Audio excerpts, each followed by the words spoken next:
La educación en México es de un calibre excepcional. Mucho mejor que la de otras naciones, ¿no es así? Yo demostraré que el rigor de nuestro sistema es el mejor del mundo.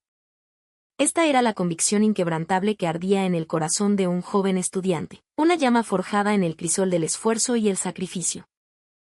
Su nombre era Carlos Morales, un estudiante de posgrado de 24 años, originario de un pequeño pueblo enclavado en las montañas de Oaxaca, que ahora cursaba la maestría en Pedagogía en la Universidad Nacional Autónoma de México, el corazón intelectual de la nación.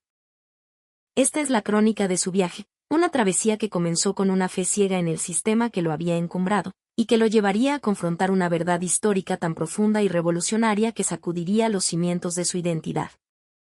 Carlos nació y creció en una comunidad donde la tierra roja y el aroma a copal impregnaban el aire. Su familia no era dueña de grandes extensiones ni de negocios prósperos, eran campesinos, gente cuyas manos conocían el lenguaje de la siembra y la cosecha, y cuyos días comenzaban antes del alba y terminaban mucho después de que el sol se ocultara tras los cerros. En ese mundo de trabajo incesante, el destino de Carlos parecía estar escrito en los mismos surcos que sus padres labraban. Sin embargo, su vida cambió para siempre gracias al encuentro con un maestro de primaria rural, un hombre de edad avanzada con ojos que aún brillaban con la pasión de enseñar. «Tú tienes un don, muchacho», le dijo un día, colocando una mano callosa sobre su hombro. «Tu mente es tierra fértil. No dejes que se seque. Sigue estudiando, pase lo que pase». Aquellas palabras se anclaron en el alma de Carlos. Se convirtieron en su brújula y su motor. Con una determinación feroz, se entregó al estudio con una devoción casi monástica. Se levantaba en la madrugada, cuando el frío de la sierra aún calaba los huesos, para leer a la luz de una lámpara de petróleo. Se quedaba despierto hasta la medianoche, repasando una y otra vez los pocos libros de texto que tenía, gastados por el uso de generaciones anteriores de estudiantes. Su esfuerzo, silencioso y tenaz, dio frutos. Pronto se convirtió en el estudiante más destacado de su región, una pequeña leyenda local. Y entonces llegó el momento decisivo, el examen de ingreso a la universidad. En México, este rito de paso es un evento que define vidas, una batalla intelectual en la que millones de jóvenes compiten por un número limitado de lugares en las universidades públicas. Es una prueba que puede abrir las puertas a un futuro de oportunidades o cerrarlas con una contundencia implacable. Carlos, el joven del campo oaxaqueño, enfrentó esa competencia monumental y la conquistó. Con un puntaje casi perfecto, aseguró un lugar en la UNAM, la institución más prestigiosa del país. Su viaje, desde un pueblo remoto hasta los pasillos históricos de Ciudad Universitaria, era la encarnación misma del sueño mexicano, una prueba viviente de que el sistema educativo, con su exigencia y su meritocracia, funcionaba. Era la historia de éxito que el sistema mismo promovía. Por eso, su fe en la educación mexicana era absoluta, casi religiosa.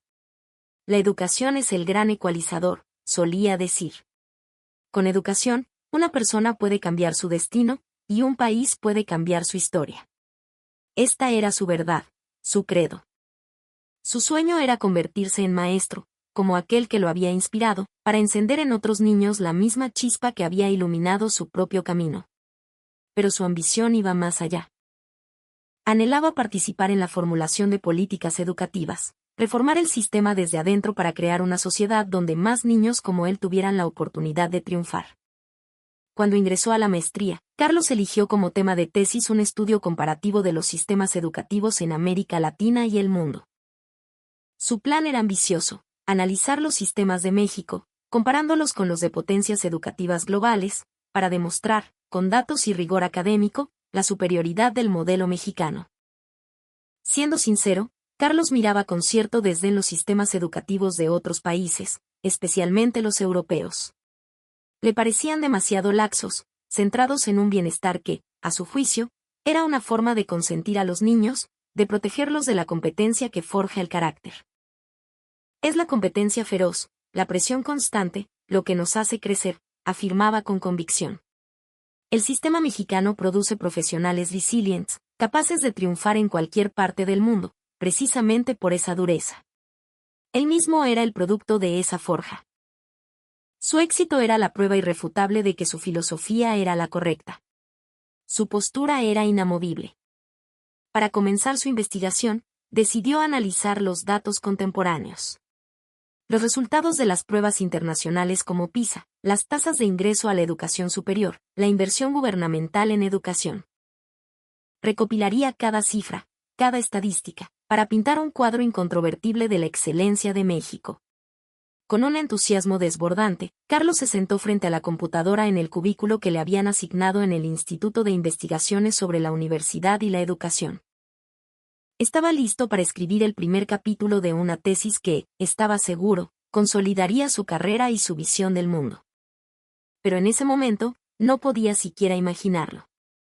No sabía que esta investigación, que comenzaba como una celebración de sus propias certezas, lo llevaría a un viaje inesperado hacia el pasado de su nación, un viaje que desmantelaría sus creencias más arraigadas, una por una. No sospechaba que su percepción de México, y del verdadero propósito de la educación, estaba a punto de transformarse para siempre. El primer paso de Carlos fue sumergirse en el análisis de los datos del Programa para la Evaluación Internacional de Alumnos, conocido mundialmente como PISA. Este estudio, realizado cada 3 años por la OCDE, mide las habilidades de estudiantes de 15 años en lectura, matemáticas y ciencias, y es considerado un barómetro de la calidad educativa a nivel global. Con una meticulosidad casi obsesiva, descargó y procesó los resultados de las últimas 2 décadas. Pronto, una sonrisa de satisfacción se dibujó en su rostro. Los datos parecían confirmar sus hipótesis. En ciertas áreas, especialmente en matemáticas y ciencias, los estudiantes de los estados más desarrollados de México mostraban un rendimiento que, si bien no lideraba las tablas mundiales, competía dignamente con el de muchas naciones desarrolladas. Al comparar los puntajes de los estudiantes de élite de México con los promedios de otros países, la balanza parecía inclinarse a su favor. Aquí está, se dijo a sí mismo, casi en un susurro. El rigor funciona. Nuestro sistema de selección crea una élite capaz de medirse con cualquiera. Con esa convicción, comparó los datos con los de algunos países europeos conocidos por sus modelos educativos más holísticos y menos competitivos. Y aunque esos países tenían promedios generales más altos, Carlos se enfocó en los picos de excelencia. Ellos elevan el promedio, pero nosotros forjamos la cima, concluyó, anotando frenéticamente en su cuaderno. Estos datos son suficientes para argumentar la eficacia de nuestro modelo de alta exigencia. El esquema de su tesis comenzaba a tomar forma en su mente. Se sentía eufórico, validado. Días después, con una carpeta llena de gráficos y tablas, Carlos se dirigió al cubículo de su asesora de tesis, la doctora Elena Torres, una académica respetada cuya obra sobre la historia de la educación en México era de lectura obligatoria en la facultad. Con la confianza que le daban sus hallazgos, Carlos expuso su presentación. Mostró los datos de PISA, la evolución de las tasas de ingreso a la universidad, las comparativas de inversión educativa. Esperaba una felicitación, una afirmación de que su investigación iba por buen camino. Sin embargo, la reacción de la doctora Torres fue más mesurada, teñida de una sabiduría que Carlos aún no comprendía. Carlos, comenzó ella, quitándose las gafas y mirándolo fijamente, tu análisis de los datos contemporáneos es impecable, muy riguroso. Pero es solo una fotografía del presente. Y con eso no basta. No basta, doctora, preguntó Carlos, desconcertado. Un sistema educativo, continuó ella con voz pausada, no se construye en una década. Es el sedimento de siglos de historia, de luchas, de filosofías y de revoluciones. Los números de hoy son la consecuencia de las decisiones de ayer. Si de verdad quieres hacer un estudio comparativo profundo, no puedes ignorar la dimensión histórica. Tienes que entender de dónde venimos para comprender por qué estamos donde estamos. Carlos se sintió un poco contrariado. Había asumido que los datos duros del presente eran la única evidencia relevante. Pero la doctora prosiguió. Te sugiero algo. Investiga la historia de la educación en México, pero no la reciente. Ve más atrás. Estudia el proyecto educativo que nació de nuestra revolución. Es una de las epopeyas intelectuales más fascinantes del siglo XX. Indaga por qué México, en un momento de su historia. Fue visto como un faro educativo para el mundo. Averigua qué pasó. Honestamente, la sugerencia no entusiasmó a Carlos. ¿La época posrevolucionaria? Para él, eso era historia antigua, un periodo de idealismo romántico que poco tenía que ver con las exigencias del mundo globalizado actual. Además, en esa misma época, el México que emergía de una guerra civil devastadora no podía compararse con las potencias industriales de Europa.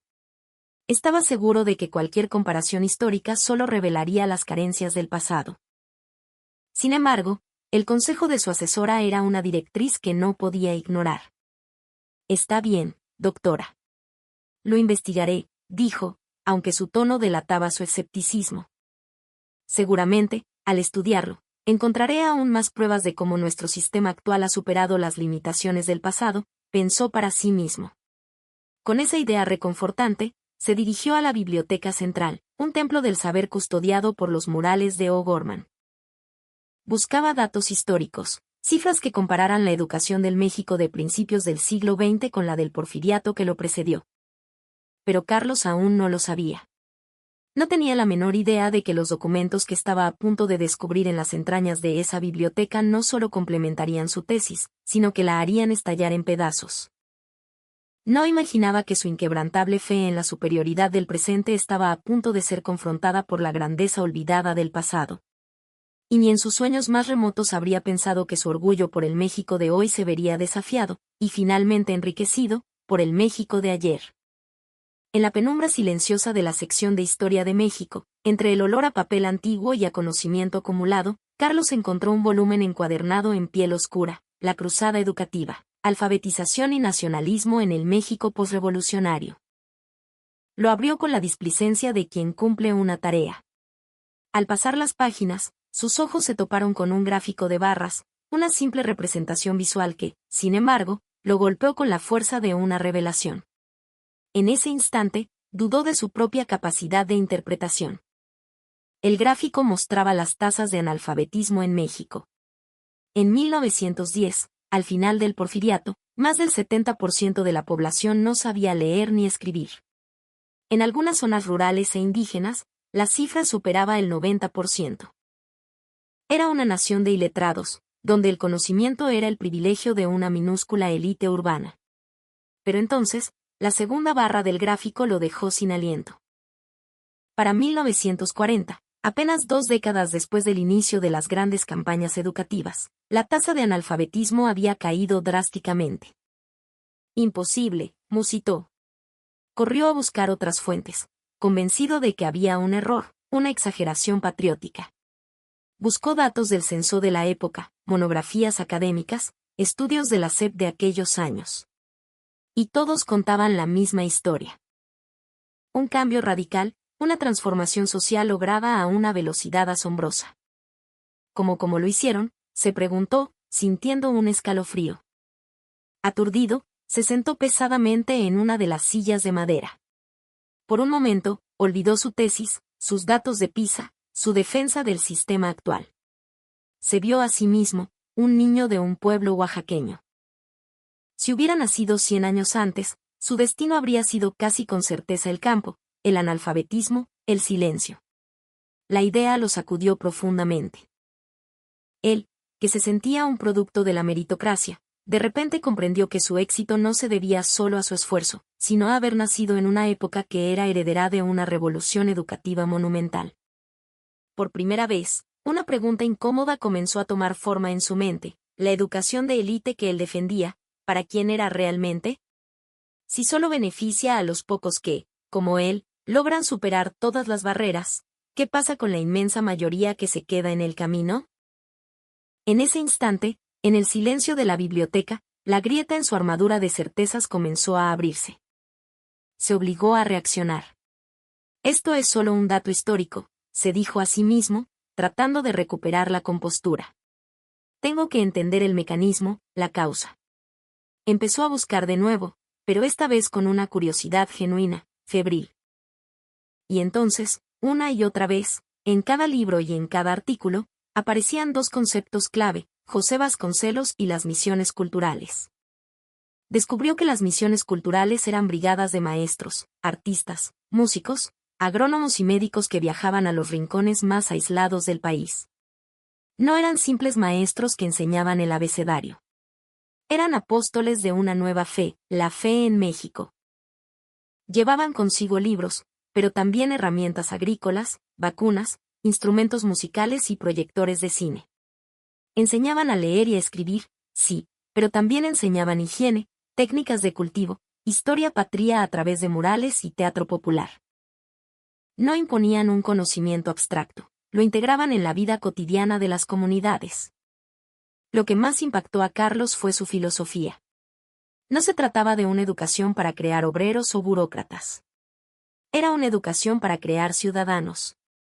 Para despertar en el pueblo un orgullo por su identidad mestiza e indígena, para conectar a la nación a través de una cultura compartida.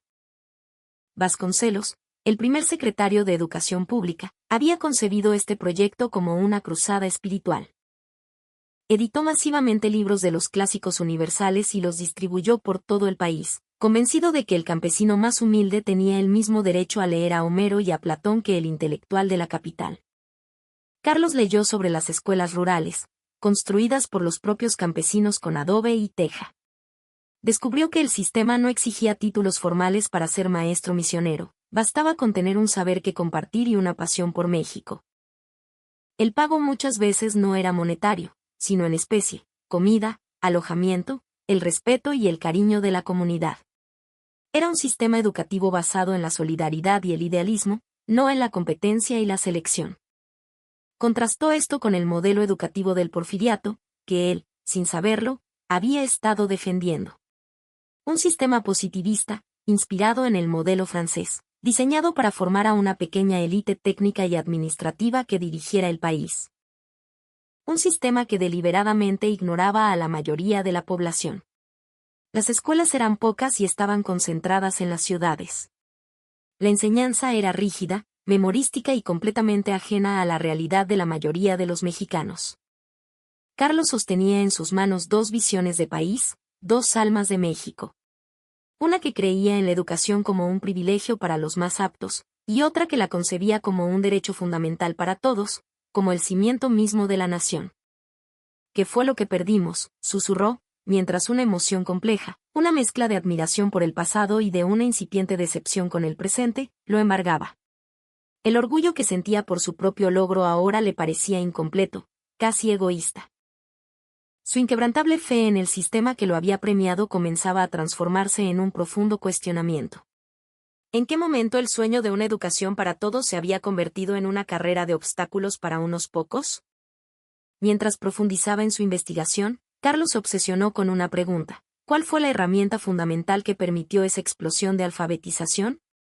En su búsqueda de una respuesta, llegó a un concepto que trascendía un simple método pedagógico.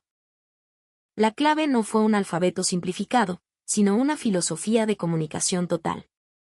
Descubrió que Vasconcelos y los maestros misioneros entendieron algo revolucionario. Para educar a una nación mayoritariamente analfabeta, no se podía depender únicamente de la palabra escrita.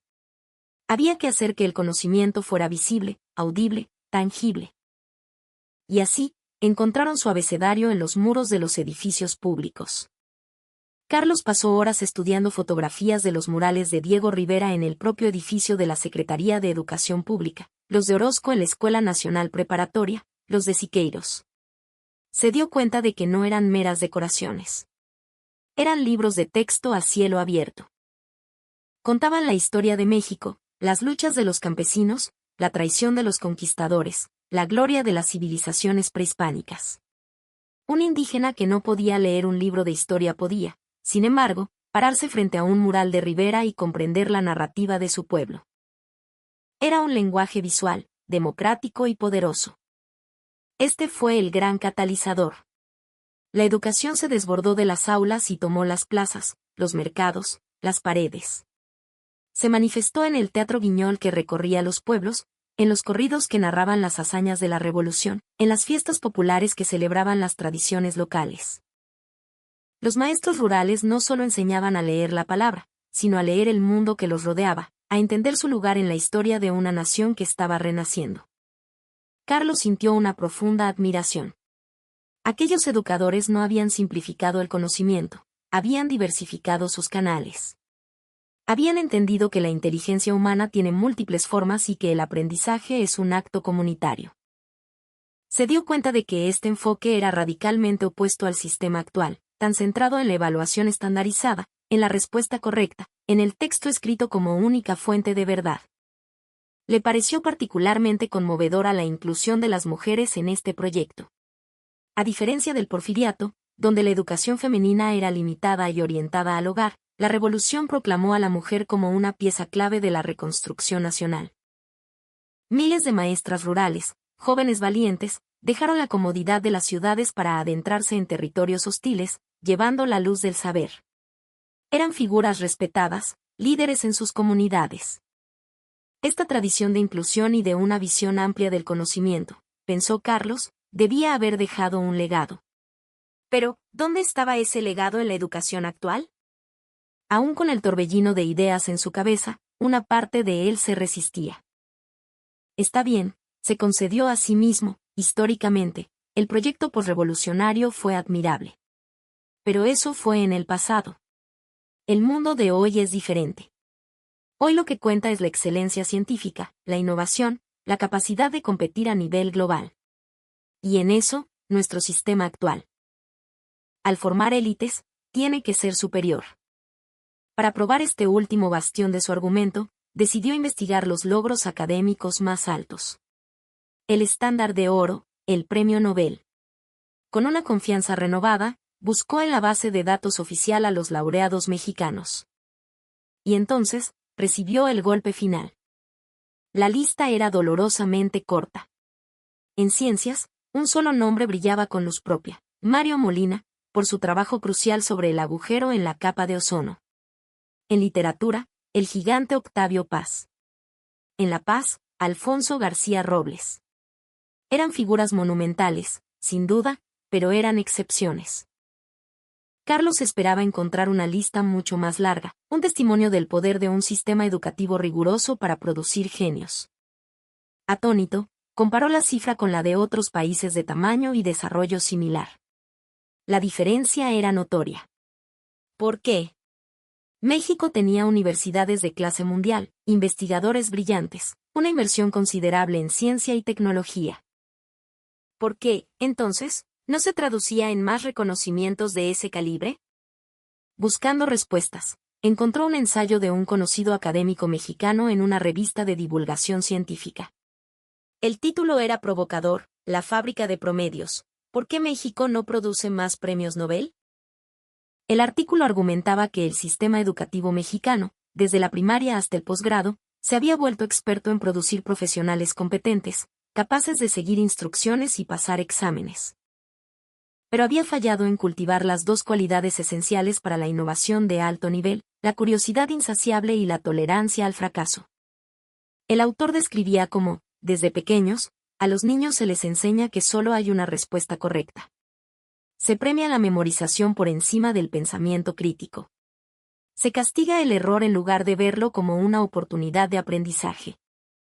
El objetivo, argumentaba el artículo, no es entender el mundo, sino obtener una buena calificación, entrar a una buena universidad, conseguir un buen trabajo.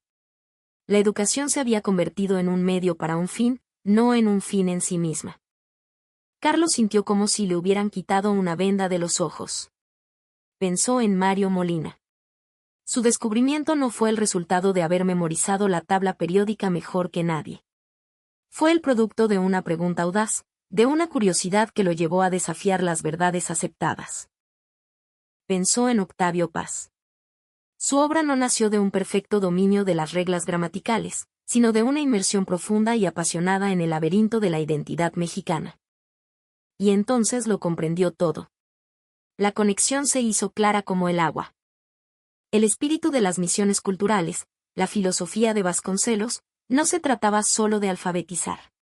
Se trataba de despertar la curiosidad, de enseñar a la gente a maravillarse con el mundo, a disfrutar del acto de aprender. Aquella educación que enseñaba a través del arte, de la música, de la observación de la naturaleza, estaba cultivando precisamente las habilidades que el sistema actual estaba sofocando. La educación posrevolucionaria fomentaba el pensamiento divergente. La educación contemporánea exigía la convergencia hacia una única respuesta válida. Carlos se dio cuenta del error fundamental de su tesis. La fortaleza de un sistema educativo no reside en su capacidad para producir un puñado de genios que destaquen por encima de una masa mediocre. La verdadera fortaleza reside en elevar el nivel intelectual y la curiosidad de toda la población. Una base amplia y sólida de ciudadanos educados, críticos y curiosos es el verdadero semillero del que, inevitablemente, surgirán los grandes talentos. Japón, en su era Edo, no tenía un sistema de exámenes nacionales, pero tenía sus Terakoya. México no tenía exámenes de admisión masivos en los años 20, pero tenía sus misiones culturales. Ambos habían apostado por la base de la pirámide, no por la punta. Y esa apuesta había sentado las bases para su posterior desarrollo. El sistema que él tanto había defendido no era el heredero de la gloriosa cruzada educativa de la Revolución. Era, en espíritu, el heredero del sistema porfirista, selectivo, elitista, enfocado en unos pocos. Su propia historia de éxito, se dio cuenta con una amarga ironía, era la excepción que confirmaba una regla trágica. El valor de Carlos se tambaleaba. La estructura misma de su identidad, construida sobre el orgullo de ser un sobreviviente de un sistema implacable, se estaba desmoronando. El sol de la tarde se filtraba por los ventanales de la biblioteca, tiñendo el polvo en el aire de un color dorado. Carlos seguía sentado en la misma silla, inmóvil, rodeado de un silencio que resonaba con el estruendo de sus pensamientos. Sobre la mesa, los documentos y libros formaban un paisaje caótico, los fríos gráficos de Pisa junto a las apasionadas crónicas de los maestros rurales, la lista de los premios Nobel junto a las fotografías en blanco y negro de niños campesinos aprendiendo a leer bajo la sombra de un árbol. Eran los fragmentos de su mundo destrozado. Apenas unas semanas atrás, su camino parecía claro, su verdad, inmutable. Creía, con la fe ciega de un converso, que la competencia despiadada era el motor del progreso. Que la selección de los mejores era la única forma de fortalecer a una nación. Que él era la prueba viviente de la justicia de ese sistema. Ahora, esa fe yacía en ruinas. Se hizo la pregunta que había estado evitando, ¿qué es, en realidad, una buena educación? Recordó su propia trayectoria. Sí, la lucha lo había hecho fuerte, disciplinado, resiliente. Pero también recordó a los amigos de su pueblo, muchachos y muchachas con una inteligencia brillante y una curiosidad natural, que se quedaron en el camino. Aquellos cuyas familias no pudieron costearles el viaje a la ciudad para presentar un examen, aquellos que tuvieron que empezar a trabajar desde niños, aquellos que simplemente no encajaban en el molde rígido de la escuela. Recordó la ansiedad paralizante antes de cada examen, la sensación de que tu vida entera pendía de un hilo, de una calificación numérica. El sistema educativo mexicano, se dio cuenta, es una pirámide de base estrecha y cima puntiaguda. La élite que llega a la cúspide es, sin duda, competente y capaz. Pero, ¿a qué costo? ¿Cuántos talentos se pierden en los filtros sucesivos?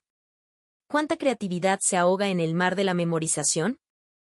Por el contrario, el México de Vasconcelos había intentado construir algo diferente. No una pirámide, sino una meseta ancha y elevada. Un país donde la educación no fuera una carrera de obstáculos, sino un paisaje abierto por el que todos pudieran transitar.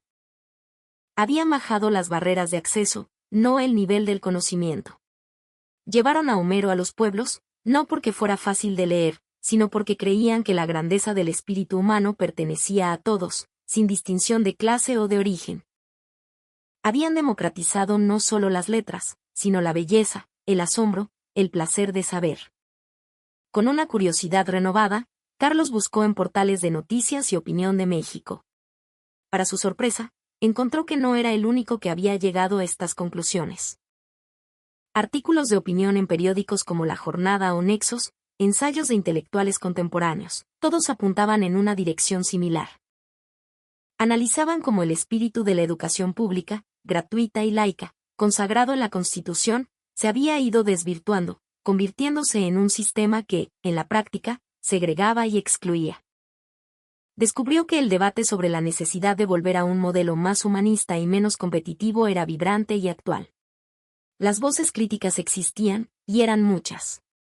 Cerró los ojos lentamente. Una claridad serena, aunque dolorosa, lo invadió. Una buena educación no es la que selecciona a unos pocos elegidos. Es la que garantiza que cada niño, sin importar dónde haya nacido, tenga la oportunidad de florecer. Una buena educación no es la que enseña a competir, sino la que enseña a colaborar.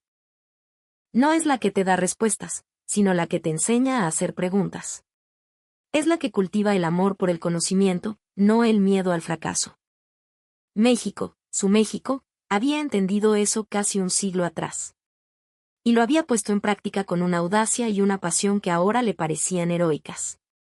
¿Cómo era posible que hubieran olvidado una lección tan importante? ¿Cómo era posible que él mismo, un estudiante de pedagogía, la hubiera ignorado por completo? La respuesta, se dio cuenta, era simple.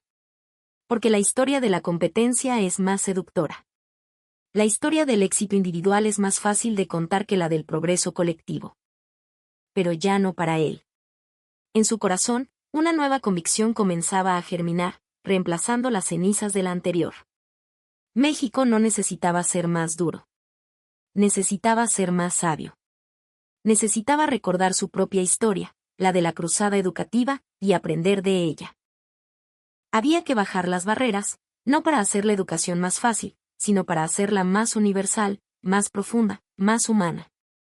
Y él, Carlos Morales, quería ser parte de ese nuevo comienzo. A la mañana siguiente, Carlos se presentó en el cubículo de la doctora Torres. Ya no llevaba la carpeta con sus gráficos de PISA. En su lugar, cargaba una pila de libros sobre la historia de la educación en México y un cuaderno lleno de anotaciones febriles. Su rostro era otro. La arrogancia juvenil había desaparecido, reemplazada por una expresión de humildad y una determinación silenciosa, la de alguien que ha confrontado una verdad difícil y ha salido transformado. Doctora, necesito hablar con usted, dijo, su voz firme. La doctora Torres lo invitó a sentarse y lo escuchó en silencio, con esa atención profunda de los verdaderos maestros. Carlos no hizo una presentación académica. Le contó su viaje. Le habló de su conmoción al descubrir las tasas de analfabetismo del Porfiriato, de su fascinación por las misiones culturales, de su revelación al comprender el poder del muralismo como herramienta pedagógica. Le confesó su vergüenza por su anterior ceguera, por su defensa de un elitismo que traicionaba los ideales más nobles de su país. Le habló de su nueva comprensión sobre el placer de aprender, sobre la importancia de la curiosidad, y cómo todo eso conectaba con la escasez de premios Nobel. No estaba exponiendo datos, estaba compartiendo una epifanía. Estaba equivocado, doctora, concluyó Carlos, con una sinceridad total. Mi tesis partía de una premisa falsa. Empecé esta investigación queriendo demostrar que el sistema de México era el mejor del mundo. Pero a medida que investigaba, me di cuenta de que la pregunta no es quién es el mejor. La pregunta es qué podemos aprender unos de otros. Y descubrí que el mejor maestro para el México de hoy es el México de ayer. Hizo una pausa, tomó aire y la miró a los ojos. Quiero cambiar mi tesis. Pero más que eso quiero ir a aprender.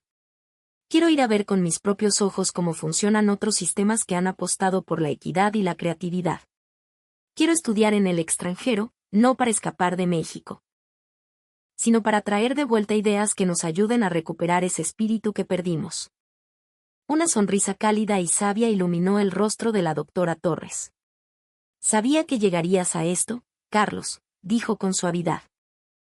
El conocimiento más importante que puede adquirir un pedagogo es la humildad. La capacidad de enorgullecerte de lo bueno que tiene tu país, sin dejar de tener la mente abierta para aprender de los demás. Acabas de dar el primer paso, el más importante de todos. Con la recomendación entusiasta de su asesora, Carlos comenzó a preparar sus solicitudes para estudiar en universidades de países como Finlandia, conocidos por sus sistemas educativos innovadores y equitativos. Mientras llenaba los formularios y escribía sus ensayos personales, se dio cuenta de que su objetivo en la vida había cambiado fundamentalmente. Antes, su meta era demostrar que México era el número 1. Ahora, su meta era ayudar a que México fuera un país mejor. Su nuevo sueño era aprender, absorber, y un día, volver para contribuir a una nueva reforma educativa, una que estuviera a la altura del legado de Vasconcelos y de miles de maestros anónimos. Meses después, la carta de aceptación llegó. Con el boleto de avión en la mano, Carlos se asomó a la ventana de su pequeño departamento en la Ciudad de México. Miró el horizonte, un mar de edificios bajo un cielo a veces brumoso, pero siempre vasto. «Espérame, México», susurró. «Voy a aprender de otros, pero te juro que volveré. Volveré para honrar a aquellos que construyeron escuelas con sus propias manos, para que el conocimiento sea, de nuevo, un derecho y no un privilegio». En sus ojos ya no había la llama de la competencia, sino la luz serena de la esperanza. La historia de Carlos Morales nos revela una verdad profunda sobre nuestra propia nación. Nos recuerda que México, hace ya un siglo, comprendió que la educación no podía ser un tesoro guardado para una élite, sino un bien común que debía repartirse a manos llenas. Nuestros antepasados no solo construyeron un sistema educativo, imaginaron un país. Un país donde la inteligencia de un niño campesino fuera tan valiosa como la de un niño de la ciudad. Crearon un lenguaje para todos en los murales que cubren nuestros edificios, difundieron el saber en caravanas culturales que atravesaron desiertos y sierras, y apostaron por la idea radical de que el gozo de conocer era el motor más poderoso para el desarrollo de un pueblo. Ese espíritu, esa audacia, es nuestro legado más preciado. Hoy, cuando vemos el sistema educativo, es fácil caer en el cinismo o la crítica. Pero la historia de Carlos nos invita a mirar más allá. Nos invita a recordar que en el ADN de la educación pública mexicana reside un idealismo revolucionario. El ideal de que la curiosidad es más importante que la calificación, que el pensamiento crítico vale más que la memorización, y que una nación verdaderamente grande no es la que tiene los individuos más exitosos, sino la que logra elevar el espíritu de todos sus ciudadanos. Haber nacido en México y tener acceso a una educación que, en su origen, fue concebida como una herramienta de liberación y justicia, es una fortuna que a menudo damos por sentada. La historia nos enseña que el destino de un país puede cambiar drásticamente según la educación que elige. La nuestra es una herencia de audacia y esperanza. Quizás, el mayor desafío de nuestra generación sea estar a la altura de ella.